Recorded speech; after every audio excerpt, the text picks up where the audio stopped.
Kung alipin ka pa rin sa sarili mong negosyo, in this video, you're going to discover how to build a business that runs without you. My name is Fibo and I run a marketing firm that has generated over 13 billion in client sales over the last decade. At ngayon, I'm going to share a recorded pre-training masterclass I haven't shared sa public yet on how I built a 24/7 automated sales machine without hiring a massive sales team, without talking to customers, and without micromanaging my employees. Watch this.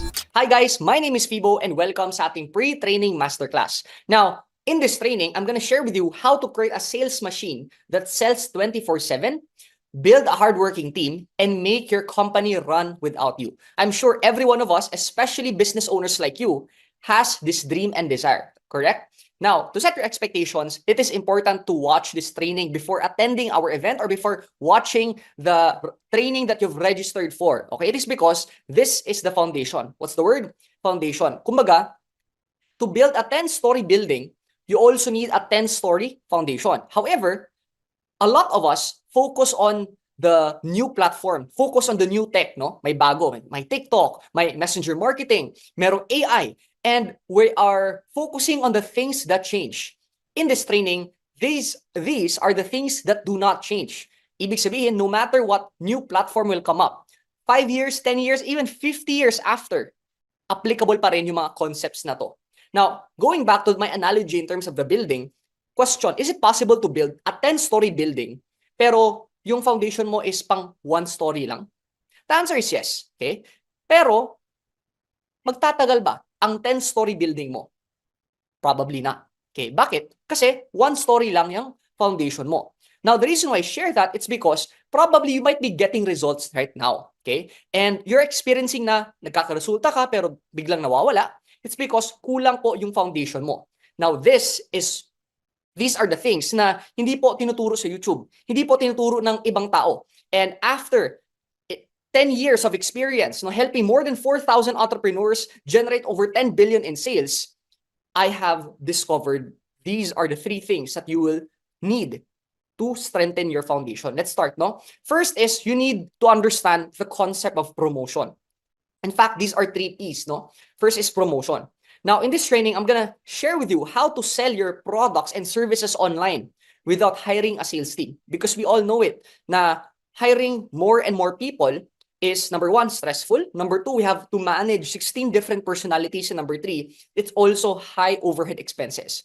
But ako, I was able to, generate a lot of sales online without having a very massive sales team.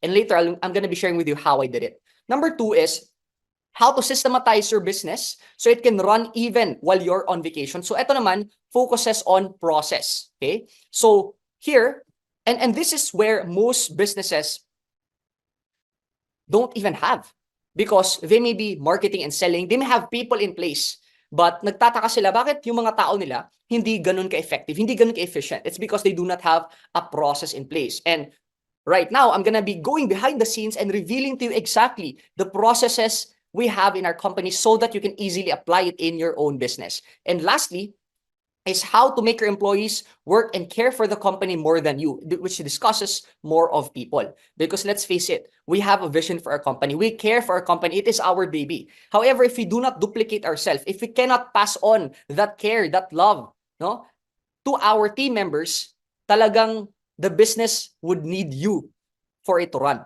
In my case, I've already duplicated myself. In my case, I've already trained people. I already have, kumbaga napasa ko na yung train of thought ko. So my marketing team already knows what to do with my operations, my sales, and that is how I'm going to be teaching you today, okay? So that immediately, my promise after this training is meron ka nang ma-execute ka agad, okay? Now, before I start, is it okay if I can share a little bit about myself so that alam mo kung paano ko kayo matutulungan? All right. So my name is Fibo, and Fibo means firstborn. Sabi nila, pag second born daw, no, sebo. Third born daw, tribo. Now, I grew up in a Filipino-Chinese family. Pag Chinese, sabi nila, dalawang stereotypes lang yan, no? Kuripot tsaka negosyante. Yung family ko po, hindi negosyante, kuripot lang po. Okay? I was the only child lang ako, and I grew up with the mindset na I have to go to school, study hard, have good grades, and find a high-paying and stable job. You know, how many of you have the same advice as my mom, right? And to make the long story short, in college, I was invited to network marketing. That was my very first full-time exposure to the business world. I knew how to sell, I knew how to prospect, I knew how to build a team, and I invested my earnings in a traditional business. But unfortunately, nalugi po lahat ng kinita ko sa network marketing dito sa traditional business. So bumalik ako ulit from scratch. So since I have no choice, I had to find a way to make money. So I typed the words how to make money online. And that was the time that I discovered the world of selling online. And actually, how I made my first million is through affiliate marketing, which is selling other people's products and I make a commission in return.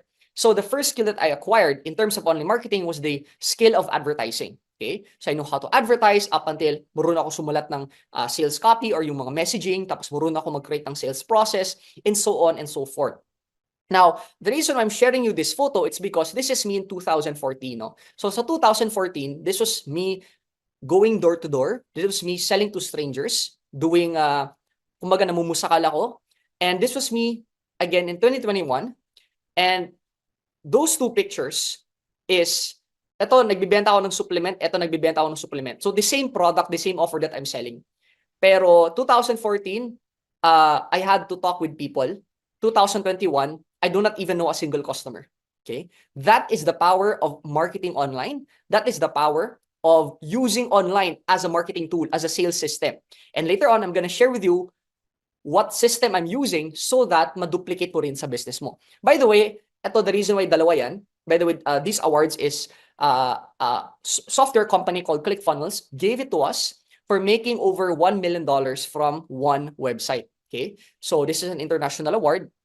And two siya kasi may one for physical products and then the other one naman is for digital products. So this proves to show that this was not luck because I've duplicated it in both physical and digital products. Okay? So, a lot of people say that I'm a Superman, no? The reason why na-achieve ko yung results ko right now, it's because probably I am extraordinary. However, what if I tell you that I did not achieve the results by myself? In fact, I've already taught this system to over 4,000 business owners, and they have already generated a total of 10 billion in sales. So what am I saying? If you just have to follow this system, this process, this will also work for you. Okay? So, let's start. The first thing that we're going to be discussing is what we call promotion. Okay? So, how you sell products and services online without hiring a sales team. Now, for you to do that, you need what you call a sales system or in other words, a vending machine. Okay? Itong vending machine na to, dapat for every 500 pesos that you put in, lalabas 1,000 pesos. So just imagine that, no, 100% return. I have a question for you. What if for every 500 pesos that you put in this vending machine, you will make back 1,000 pesos. How many 500 pesos are you gonna put in this vending machine?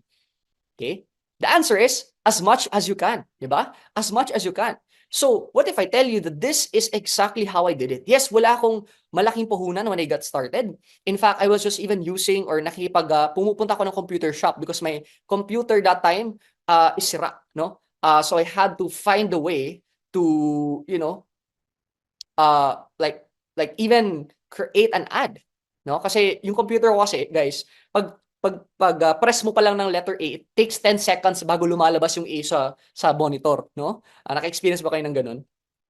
But all I did is just reinvest up until I was able to build up a very huge cash flow na. Okay? Now the question is, how to create a sales system like this? And that is where I'm going to be sharing it to you right now. Okay? So there are three types of sales system, sales process. Okay? So I want you to ask yourself, by the way, instead of saying na, uy, hindi to mag-work sa akin, I want you to ask yourself in position of the question, how can this work for me? Does that make sense? Instead of saying na, ay, hindi to mag-work, ask yourself, how can I make this work in my business? Now, after observing thousands of business owners, I realized it only boils down to three types of sales process. Okay? Tatlong paraan lang kung paano magbenta online. First is direct sale. And this is where most people, and what most people do, they just sell directly. And I have a sales process like this. In fact, I'm going to be sharing it with you right now. So let me discuss muna the second, which is lead generation. Lead generation naman is acquiring leads, acquiring prospects first, right? And the third way or third type of sales process is book an appointment. Okay? And in all of my companies, since I have a holdings company, because I invest in companies and I help them scale and grow, I use all the three, right? Now, remember, now this is what most people use, or what most people use, and this is like probably the easiest. However, the problem with only using the direct sales process is you're competing with everyone else. Like everybody is just selling. And remember that most people that go on Facebook aren't going on Facebook to buy. They're on Facebook to get value first. They're on Facebook to consume content. And using the second and the third is probably what you might need. Okay? So discuss ko muna yung direct sale. Okay? So, very applicable in direct sale if if mura lang yung products na ino-offer mo or binibenta mo. Okay? So in my case, I have a supplement brand. I'm gonna show you the sales process so that mas maintindihan nyo. Alright, so this is my supplement brand. Let me just open the next few links okay, one sec. Oh, I see. I'll continue this. Alright, so this is my supplement brand. And dito, so the price of the product is around 2,000 pesos. And if you buy one bottle, it's 2,000. If you look at it, hindi naman siya ganun ka mura, no? Kasi there's a lot of supplements na 500 or even less. However, nabibenta pa rin siya namin because just imagine, instead of hiring a huge sales team, they go through the website, they watch the video, right? You explain to them who this is for, ano yung mga pains and problems, and then what are the benefits, right? Tapos how it works, and what's the ingredients, like if you have any money back guarantees, and you have testimonials and so on, right? And frequently asked questions. So just imagine that, no? Now, let's all face it. Some people really want to chat with a real salesperson. So we still have the option, if you can click here, and they can now chat. And ito yung mas malupit because when they chat here, right, even if they leave the website, yung history po ng chat nasa messenger po nila. Okay? Would you want that? So just imagine, we had a comparison kasi. For every 10 salesperson other companies have, equivalent lang yung sa amin ng 1 salesperson. Yes, we still need a little bit of salesperson just because they just have to have that human touch. But just imagine the 1:10 ratio. That means I'm saving 90% po sa kumpanya ko. At the same time, I'm managing 90% less employees. All right? So this is the direct sale.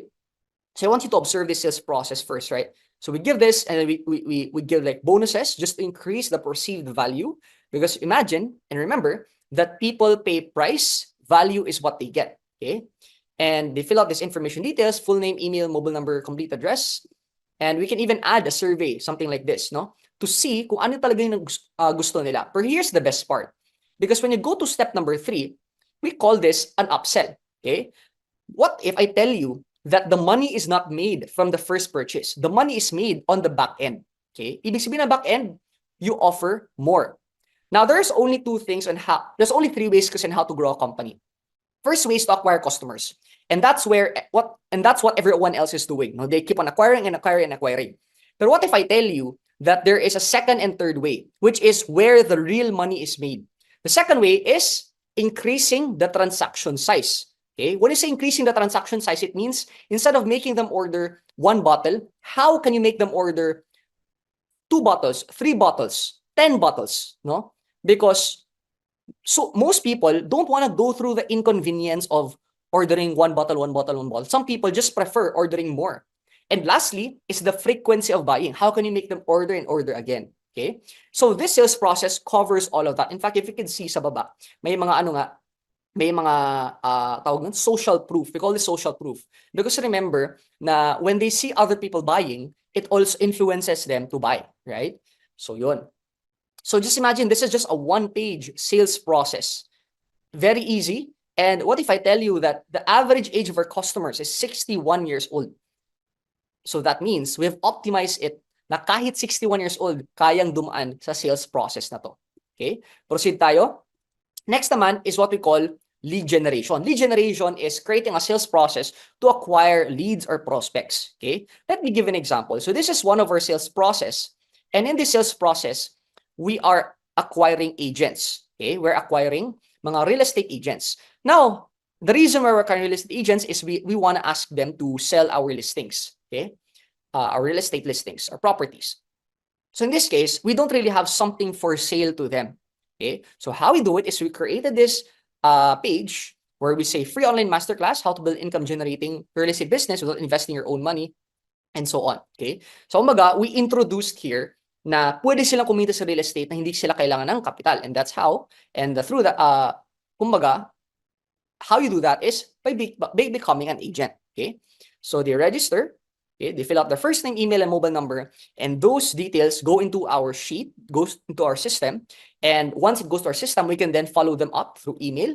We can then follow them up through SMS and so on. Okay, so just imagine how much time this saves us instead of just manually messaging us and so on. By the way, kung negosyante ka pero pakiramdam mo ikaw pa rin gumagawa ng lahat at gusto mo magkaroon ng system that works even without you, join me in my upcoming scaling workshop kung saan I will reveal how to build a system that brings in high-paying clients without relying on referrals. At dahil subscriber kita, I'm giving you a free ticket to join this event. To claim it, click the link in the description or go to fibolim.com/scale. Okay. The third naman is book an appointment.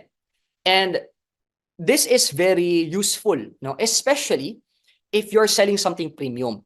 Probably more than 50,000, I would consider that premium. Depende on the industry. It's because no one would just click an ad, no, and buy a product that's 250,000. They really need some sort of a human interaction. So they book an appointment. That's why usually dito, agencies, services, like for example, lawyer services, architecture services, or social media services, or things like that, na medyo premium, go through a book an appointment. Also, you're much able to give a customized plan, customized proposal or quotation with your lead or prospect, with your client. So in this case, this is one of an example of a landing page wherein book an appointment po siya. Okay, so the offer is we're inviting them to become a partner of this project. Okay, and the minimum kasi is 250,000. So that would mean kailangan talaga may kakausap sa kanila. Okay, so in this case, when they see this, they register.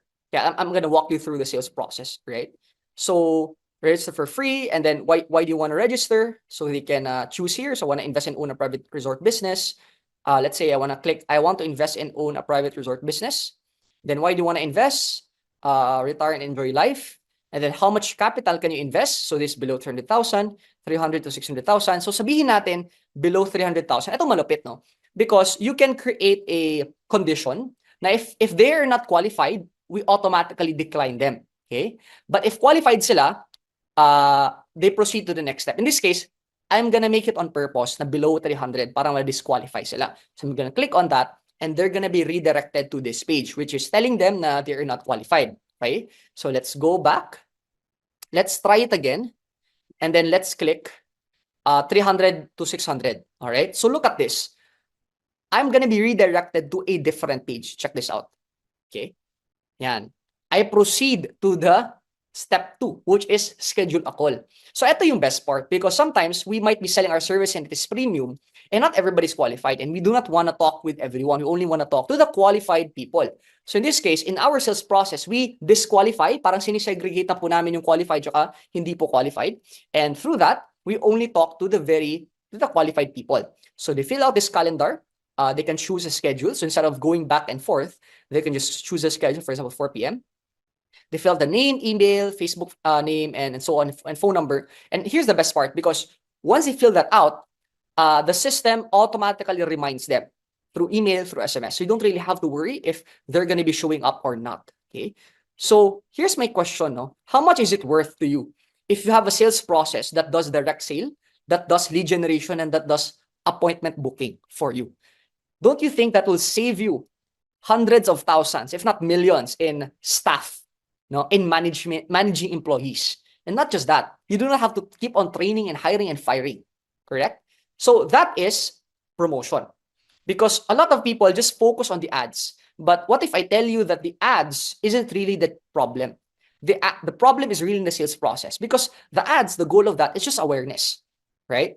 What's the problem is the conversion, which is the selling part, which is yun yung sales process.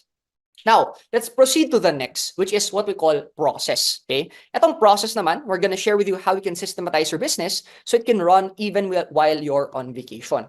So I'm gonna share with you a few things lang because if I'm gonna be sharing with you everything, probably this will take days. Okay, so I'm gonna share with you the highlights. So probably you might heard the meaning of SOP, which is called Standard Operating Procedure. Okay, so I want to share with you behind the scenes of how our SOPs look like. And the reason why importante po yung SOP, it's because sometimes kasi and most of the time, we keep on training our team members paulit-ulit, di ba? If hindi po natin yung document, wala pong point kasi sometimes we forget what we have to teach. But what if everything is documented? It's kind of like parang para ka nag-franchise. Okay, you want to make your business like franchisable. Even if our companies, for example, I have a service company, some of my companies are not franchisable, but we assume na if in case, I die tomorrow, my wife, my children can take over the business because there are systems and documentations in every single process in our business. If you can see here, talent acquisition, interview process, employee onboarding, and so on. So I'm gonna show you, for example, recruitment. So this is one of our sales process. I'm sorry, SOPs. Okay, standard operating procedure, interview process, and so on. So hindi ko na ipapakita lahat because baka ma-overwhelm kayo. But I'm showing you that even though I'm no longer part of the business, I can just hire someone who has zero knowledge and make them go through this SOPs. I have now duplicated myself kasi babasahin. Ito na yung checklist. Wala talaga silang makakalimutan dito sa trabaho nila. Okay? Okay, proceed tayo. Next naman is ClickUp. Okay? So ClickUp is a tool na we use. There are other tools na you can use, pero gusto ko lang ipakita sa yung concept. Now, in your business, probably there are things na dadaan from person A to person B to person C to person D. For example, in our case, ads, for example. Okay, so sa ads, when we create ads for our supplement brand, dadaan to ng multiple people. Okay? And we look at it as like a manufacturing process that goes from point A to point B na merong 5 steps. The problem is, if wala kang sistema, magkakagulo talaga yung team mo. Okay? So I'll share with you behind the scenes of how this works. So this is our supplement brand. And if you can see, there's number 1, number 2, number 3, number 4, number 5, number 6. Okay? So those are the steps. Okay? So step 1 is raw media. If we get a testimonial from a client, mapupunta po dito sa raw media. And my team, in this case, Giselle, is the one checking if, pasado ba yung testimonial na yun? Like, okay ba yung lighting, okay ba yung audio, and so on. If pasado yung testimonial na yun, mamumove po siya dito sa number 2, which is past. Okay? So, pasado po siya, and after that, mamumove po siya dito sa number 3, which is edit video. So I'm gonna show you, you can easily move, drag and drop this, right? So you drag that, you put it in pass, okay? You drag that, you put it in number 3, right? So ibalik ko na lang para hindi sila ma-confused, okay? So edit videos, the team will edit it. So if you notice here, Giselle yung in charge sa number 1, pero sa number 3, si Josh na yung in charge, okay? And after that, pagpasado to, they move it to number 4, which is si Kevin na naman in charge, which is writing the description and all of that, okay? And then we move it to number 5, which is review ad and for publish. Tapos may mga category kami dito kung the ad is for testing, the ad is a winning ad, and the ad is a losing ad. So, kumbaga, when our team creates ads, we do not have to, it's easy for us to check. What are the winning ads? Okay? What are the losing ads? So just imagine we have 83 winning ads, 336 losing ads, and we have 32 ads that is currently in testing. So having a process like this, would you agree na this will create peace of mind and peace and order in your business, right? So, ayun, proceed tayo. Next and lastly, I'll share with you about scorecard. Now, would you agree na you cannot improve what you cannot measure? Kumbaga, if you do not have a score, and in your case, let's say you're playing basketball, just imagine you're playing but no score. Di mo alam kung you're losing, you're winning. Hindi mo alam if should you try to work harder or okay ba yung performance mo? In our case, every person has a number. Every single role, every single guy or person, no? Meron talagang number, and that number is a measurement to see if this person is performing or not. Okay? In other words, a scorecard is called a Key Performance Index or KPI. So in this case, I'm going to share with you how this works. Okay, so this is a weekly scorecard. Okay, so for example, January 2 to January 8, our target cost per acquisition is 1,000. So in this case, 1,273. So that means nag-fail po. So easy for me to identify. Oh, the marketing team has a problem. It's because they failed on this score. Okay. Ngayon, January 9 to January 15, it's 895. So therefore, it's below. And it's below 1,000. So that means it's passed. So guys, I do not have to like monitor my team if they're doing their job. All I have to do is just to check the numbers. And all I have to do is just to check this weekly. Okay. And that's it. Another example here is, let's say, the cancel rate. Okay. So the goal is below 5%. So in this case, actually nga, titingnan ko na lang kung pass or fail eh. So it's very easy for me to identify. And if everything is passed, I have no problems in my business. If something is failed, that's the time that I step in and see what's wrong. Because let's face it, no, if they're doing their job, makita naman sa results niyan, okay? Which is in this case yung KPI. And if they're not doing their job, then obviously mag-fail to. So I do not even have to do micromanaging, no? So that is how you create a scorecard, okay?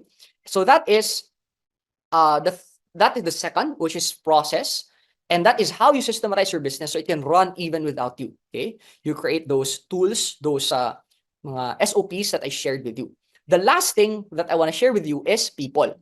How to make your employees work and care for the company more than you. Now, maraming layers to, but I'll share with you the core of it, okay? So this is what I call the circle of abundance. Okay, so what is this circle of abundance? So there are three people talaga in your business, no? First is the customers, second is the business owners, and then third are the employees. So would you agree that the business owner's mindset is they want to pay their employees less but get the most out of their employees? Would you agree? And yung employees' mindset naman is they want to get paid the most but work for the company the least. Okay, so just imagine that, no? Yung empleyado gusto malaki sweldo, konti lang trabaho. Yung business owner naman gusto malaking trabaho, konti sweldo. So just imagine the conflict that you're creating. And that's the reason why and even though you have good intention for your company, for employees, but what if your employees does not have good intention? They just take advantage of you. And don't worry, it's not your fault because probably they came from a previous company and probably they came from a negative work environment in the past. It's not your fault. The challenge nga lang is they are bringing that negative work environment into your company. And baka maano lahat, masiring work culture no, nyo at magkaroon ng bad apple, no? So, this is what I teach and train because a lot of companies hire me to train their teams, okay? So first is, let's start first with the customers. By the way, I call this the win-win-win business. The goal is to make the customers win, to make the business owners win, and to make the employees win, okay? For you to do that, we have to define muna, what does win for customers mean, okay? So win for customers is value for money. Ibig sabihin, yung value na nakuha nila is mas malaki pa compared sa price that they are paying, okay? Once you do that, lahat ng customers masaya. It may be in terms of the product they're receiving or the service that they're getting. That's it, okay? Ngayon, let's go to the business owners. What is a win for the business owners? So number one, time freedom. Would you agree? Lahat tayo gusto ng time freedom. Number two is financial freedom. Once you have time and financial freedom, would you agree na that is why we're starting a business in the first place? Yes? All right. So number three is win-win-win. Number three is how you can make employees win is tatlo kasi. First is financial growth. Let's face it, lahat ng empleyado gusto salary increase. Let's face it, lahat ng empleyado gusto malaki sweldo. Yes? So that's one. Number two is personal growth. Na-experience nyo na ba na even if malaki sweldo, umalis pa rin sa kumpanya? It's possible because they're looking for personal growth and probably they're not already growing in your company. And lastly is happiness and fulfillment. Yes, tatlo po yung kailangan ng empleyado para maging win po sila. So you might be noticing na some people are getting paid naman, they're growing naman, pero they just don't feel happy and fulfilled. And that is where companies hire me to fulfill all those three things. Right? Ngayon, bakit maging win-win-win? Paano ba ito maging win-win-win business? Right? So first, the role of the business owner is to take care of the employees. Okay, I'm gonna say that again. The business owner's role is not to take care of the customers. The business owner's role is to take care of the employees. Now, it is the employee's role to take care, or it is the employee's responsibility to take care of the customers. Okay? Because the business owner, ilan lang kayo? Kung ikaw lang mag-isa, just imagine you have 1,000 customers, you cannot take care of everyone. But if you take care of your employees, the employees will be the one to take care of your customers. Okay? Remember that. Ngayon, how do we make the employees have financial growth? Okay. We have kasi part of our workshop is what we call personal aspiration. Kumbaga, we give a document to them and we ask them a question. What is your dreams? What is your goals? Okay. And ito yung best part. We even ask them, how much do you want to make next year? Magkano po yung gusto nyo kitain next year? Now, don't be afraid because yung next question po is this. What do you need to do for you to deserve that sweldo? Okay? So, guys, let's say you're paying your staff right now ng 15,000. Okay? And gusto niya by next year 30,000. Okay? So sabihin natin admin lang siya. Okay? Taga-process lang siya ng papers, etc. 15,000. Now, nilagay niya doon 30,000. Ngayon, syempre nagtanong tayo, what do you need to do para deserve mo yung 30,000? Ito yung sinabi niya. I will learn sales and I will bring additional 1 million sales for the company next year. Here's my question. If in case, sabihin natin na nangyari talaga yan, no? Nag-learn talaga siya ng sales, naging sales talaga siya, from admin naging sales siya, and he brought an additional 1 million pesos sa kumpanya. Worth it ba na taasan yung sweldo na to 30,000? Worth it ba na bigyan siya ng additional compensation for that? Yes or no? So, that's the thing eh. Win-win-win kasi for them to deserve that pay, they have to give value first to the business. They have to prove it first. In fact, isa sa mga question doon is, what growth do I need? What resources do I need para mag-grow ako? Para ma-deserve ko yung compensation na yun? So, remember that the reason why your business might not be growing right now, it's because your team is also not growing. Because it's the team's responsibility to take care of your customers. So if the team is not growing, how can they grow the customer base? Are you following so far? So that is the circle of abundance. Okay? So to recap, okay, recap tayo. This is the scaling trifecta. Okay? To scale your company, you need these three things: promotion, okay, process, and people. Okay? Promotion, process, and people. Those are the three things.